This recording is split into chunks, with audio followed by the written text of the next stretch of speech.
Bonjour à tous, cette petite vidéo ce matin en direct du Hackfree Lab sur le site d'Hackfree à Bondoufle. Donc l'intérêt de cette petite vidéo qui sera en ligne sur notre site internet, c'est tout simplement de vous faire une petite présentation, je dirais même une petite formation sur l'utilisation d'une cellule de refroidissement rapide. Donc nous utiliserons une cellule de type RS40, donc petite cellule de la gamme qu'on appelle des cellules à grille. Et nous utiliserons pour cette formation un certain nombre de documents que vous pourrez récupérer sur notre site internet. On a même fait un petit tuto pour vous expliquer comment les récupérer dans l'espace sécurisé. Donc vous avez le document qui s'appelle Instruction constructeur. Je l'ai déjà ciblé sur le cycle de refroidissement son appliqué qu'on va montrer tout à l'heure. On utilisera également la notice qui reprend les paramètres et toujours sur l'instruction constructeur, des informations plus générales pour expliquer le principe du refroidissement rapide. Alors, pour commencer, expliquer le refroidissement rapide, c'est rappeler la réglementation. En deux mots, c'est plus 65, plus 10 degrés à cœur en moins de 2 heures. Ça, c'est pour l'immense majorité des produits, mais des produits dont on maîtrise l'épaisseur. On va en reparler après, on va voir que l'épaisseur est un élément déterminant du temps de refroidissement. Pour les produits dont on ne maîtrise pas l'épaisseur, on a souvent la question, les rôtis, les grosses pièces, ces produits-là peuvent être effectivement refroidis sur un temps plus long, à condition de faire des prélèvements, des analyses complémentaires pour justifier qu'avec un temps de refroidissement plus long, on reste néanmoins satisfaisant du point de vue bactériologique. Voilà. Donc on restera sur le cas général, c'est-à-dire le refroidissement en moins de 2 heures. Pour obtenir ce refroidissement en moins de 2 heures, il y a une particularité dans une cellule, c'est qu'on va travailler à très basse température. Et ça, ce n'est pas une notion qui est tout à fait comprise par la plupart de nos utilisateurs. Souvent, il y a un amalgame qui est fait entre cellules de refroidissement et cellules positives. Or, en réalité, une cellule de refroidissement, c'est un appareil qui travaille à température largement négative, moins 20, moins 25 degrés. Voilà, ça entraîne, ça a un avantage évidemment, c'est la vitesse, mais ça entraîne des conséquences sur les conditions d'utilisation de la cellule. C'est ce qu'on va voir maintenant. Alors, en ce qui concerne le refroidissement, il y a 3 critères qui rentrent en jeu en général. Le produit dans toutes ses composantes, puisque tous les produits vont avoir des temps de refroidissement différents. Et on va voir que l'épaisseur, c'est un élément principal. Deuxièmement, c'est l'écart de température. Ça, c'est la puissance frigorifique de l'appareil. C'est le fait de travailler à température très froide. Et le troisième critère qui intervient dans la vitesse de refroidissement, c'est la vitesse de l'air. Voilà. Chez Hackfree, c'est un système bien particulier que vous connaissez et qui garantit l'homogénéité. Mais revenons sur cette notion de refroidissement à température largement négative, et je vais utiliser ce petit schéma qui est assez simple et qui explique bien la situation. On souffle à moins 20, moins 25 sur le produit, donc forcément, on refroidit plus vite la surface que le cœur. Donc qu'est-ce qui se passe en fin de cycle? Quand on atteint 10 degrés à cœur, en surface de l'appareil, enfin du produit, on va être à 0 degré, avec une température intermédiaire moyenne de 3 degrés. Et vous avez noté que la température de fin de cycle de refroidissement, c'est 10 degrés à cœur. Ce n'est pas 3 degrés. 3 degrés, c'est la température de stockage. On comprend tout de suite que si on avait réglé 3 degrés à cœur, eh bien sur un produit de 4,5 cm d'épaisseur, en surface, on serait en dessous de 0. C'est pour ça que la réglementation s'est calée sur ces plus 10 degrés à cœur. Voilà, ça c'est une notion très importante. Une des dérives classiques, c'est de vouloir cibler une température à cœur inférieure à 10 degrés par excès de sécurité, de prudence. Mais il y a un revers de la médaille, c'est le risque de surélation en surface. Donc le respect de l'épaisseur, c'est un élément important. Voilà. 4,5 cm d'épaisseur, c'est ce qui va permettre d'atteindre ce résultat. Petit complément à propos de l'utilisation de la cellule et notamment des performances et des températures obtenues dans les produits.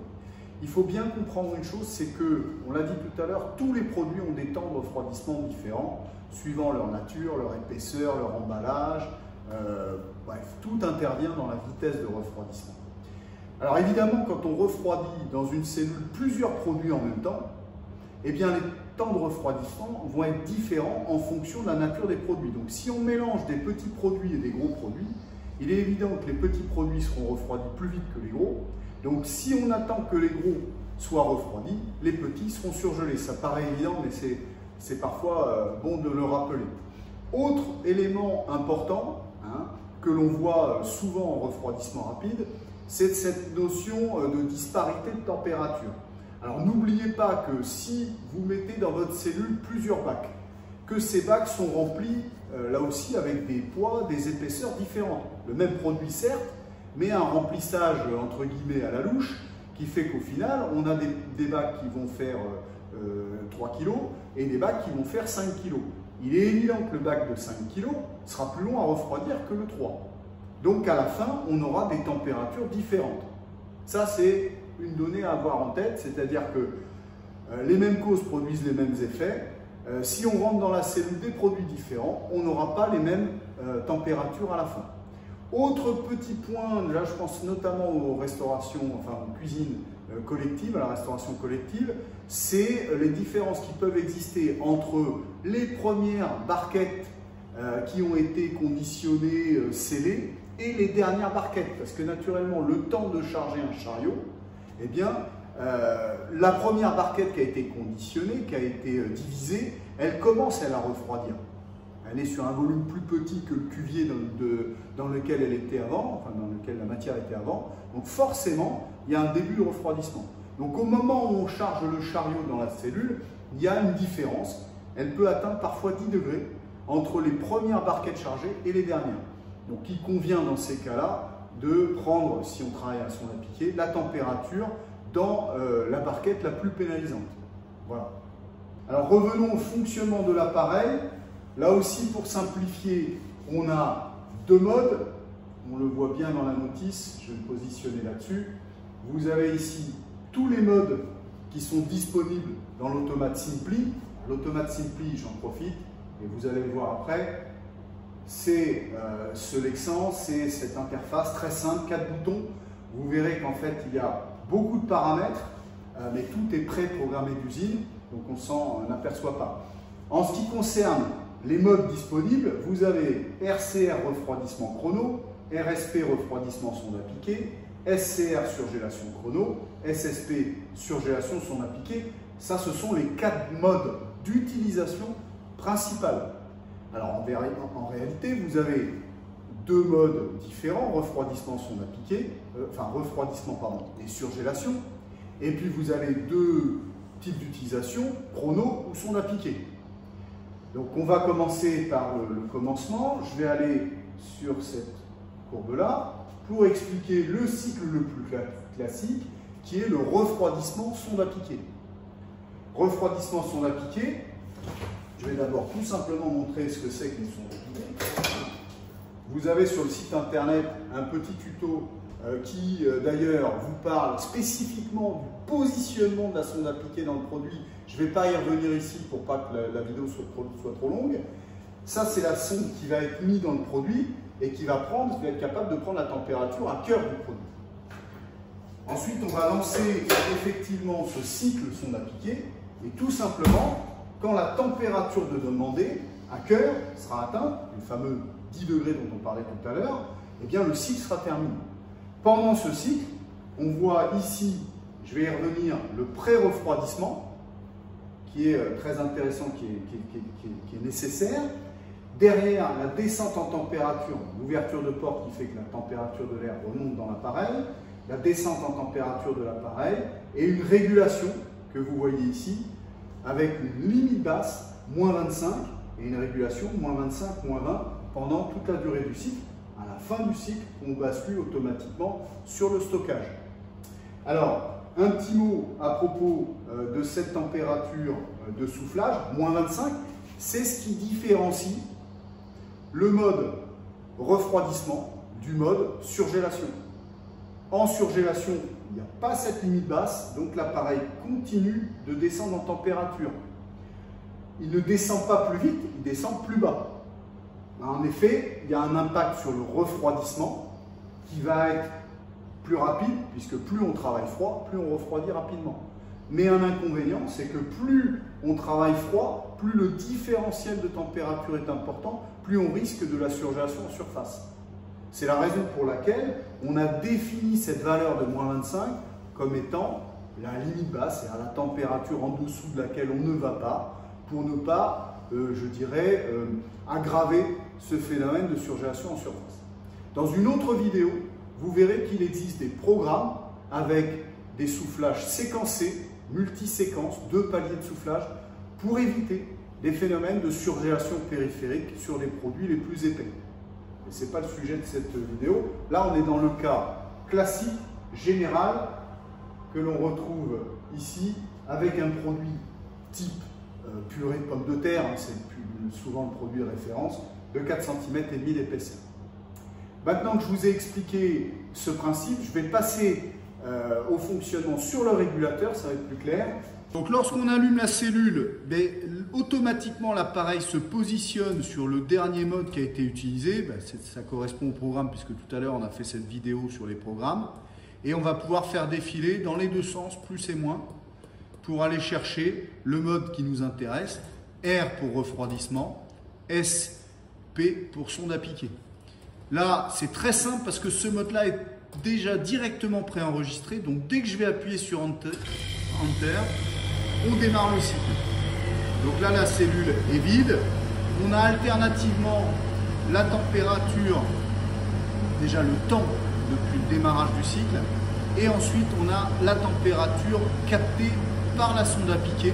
Et enfin, le mode qui est rappelé. Donc voilà, ça va tourner comme ça pendant toute la durée du cycle. Et on aura cette information.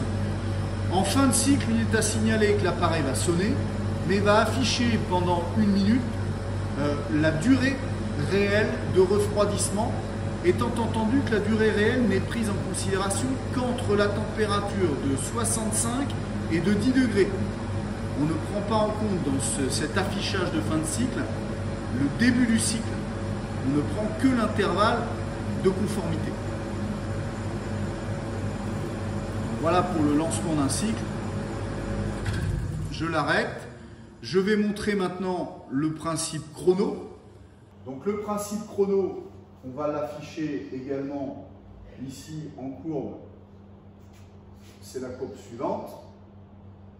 Alors, hop, la courbe, non, c'était la courbe précédente, excusez-moi. Le cycle chrono standard, c'est la même chose.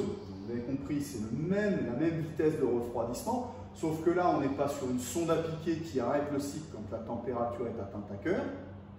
On est sur un cycle où on a réglé un temps en considérant, enfin, en supposant qu'on connaît d'avance le temps de refroidissement du produit. C'est la difficulté du cycle chrono, c'est de connaître la vitesse de refroidissement. On règle ce temps, l'appareil descend en température, régule à moins 25 comme tout à l'heure, et quand le temps est terminé, l'appareil sonne, le cycle est terminé et on bascule automatiquement dans un mode stockage.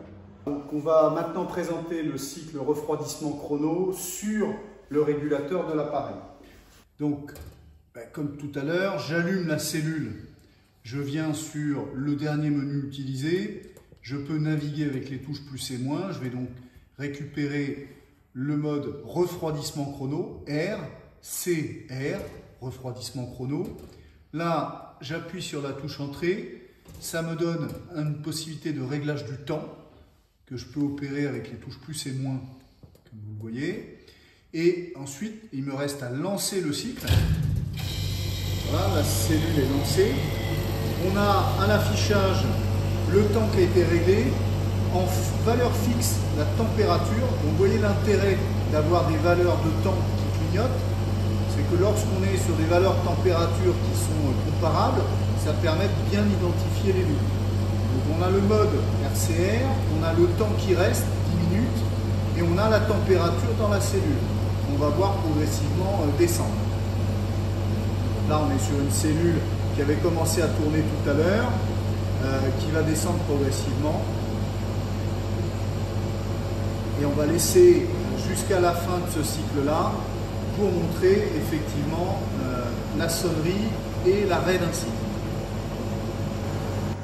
J'en profite au passage pour parler maintenant du pré-refroidissement. On l'a évoqué tout à l'heure.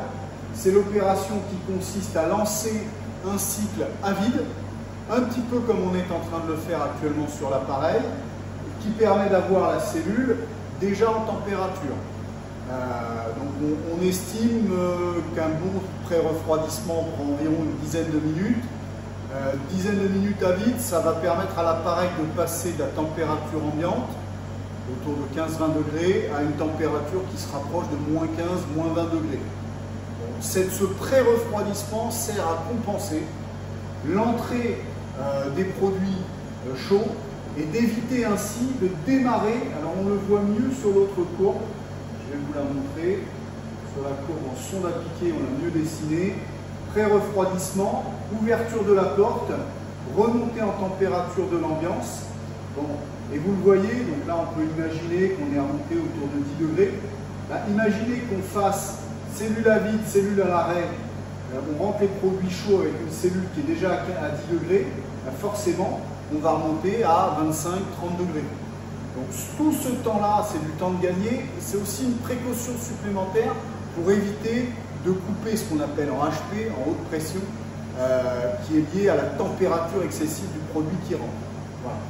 Conseil également, en ce qui concerne l'introduction des produits chauds, Hackfree dimensionne ses appareils assez largement, ce qui nous permet d'accepter des températures d'entrée relativement élevées, autour de 70-75 degrés. On déconseille néanmoins de rentrer les produits sortis du four à 90-95 degrés. Je précise au passage qu'il existe une alarme, en l'occurrence un DF6. On verra les alarmes dans le détail dans une autre vidéo. Mais DF6 permet d'identifier une introduction de produits trop chauds, notamment lorsque la température de la sonde appliquée dépasse 91 degrés. On entend le bip. L'acquittement du bip se fait avec les deux touches plus et moins en même temps. À cet instant-là, on a un appareil qui est effectivement en fin de cycle. Néanmoins, on entend la ventilation qui continue avec cette fois-ci l'objectif d'atteindre la température de stockage. Donc la ventilation sert à cet instant-là de remontée rapide en température. Et lorsqu'on va atteindre la température de stockage, donc en l'occurrence 1 degré, l'appareil va s'arrêter. On ne va pas attendre cette étape-là et on va tout simplement arrêter la cellule. Et voilà, on a arrêté la cellule. La température dans l'enceinte est à moins 21. Donc on a effectivement les bonnes conditions d'une machine qui a été pré-refroidie à vide. Le mode stockage est automatique, quel que soit le cycle enclenché. Donc il est automatique en mode chrono, refroidissement chrono, en mode sonde appliquée, refroidissement sonde appliquée, et également en mode surgélation. La seule différence entre les deux, c'est quand on est en mode refroidissement, le basculement se fait sur un stockage de type positif, puisqu'on est sur du refroidissement rapide. En surgélation, le basculement se fait sur un mode surgélation, c'est un stockage négatif à moins 1. En revanche, la ventilation se comporte différemment. Pendant toute la durée du cycle, la ventilation est enclenchée en marche forcée. Donc on a de la ventilation pendant toute la durée du cycle, quoi qu'il arrive. Le froid est régulé, donc on a du froid jusqu'à obtenir moins 25.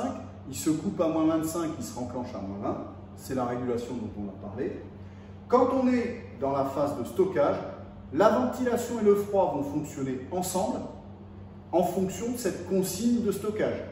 Donc plus 3, je ne veux pas monter au-dessus de plus 3. Donc lorsque j'atteins 3 degrés, j'enclenche du froid et de la ventilation.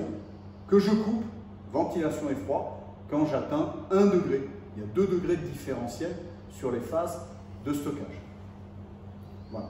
Donc voilà une présentation simple des 4 modes classiques, refroidissement et surgélation.